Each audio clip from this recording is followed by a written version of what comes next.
আসসালামু আলাইকুম রহমতুল্লাহ বরকাত।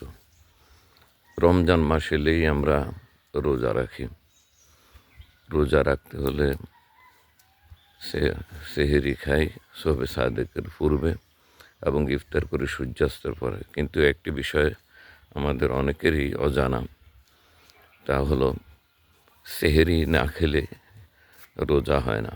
সেই জন্য যারা ঘুম থেকে উঠতে পারেন না বা সেহেরি খান না, তারা রোজা রাখেন না। কিন্তু আমরা জানি না অনেকেই যে সেহরি খাওয়া সুন্নাত আর রোজা রাখাটা হলো ফরজ।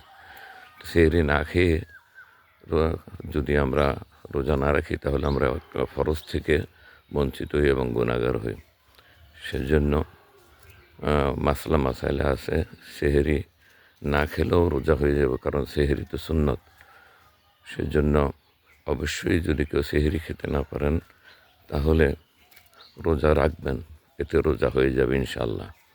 বিষয়টি অতীব গুরুত্বপূর্ণ, আশা করি ভিডিওটি ছড়িয়ে দিবেন।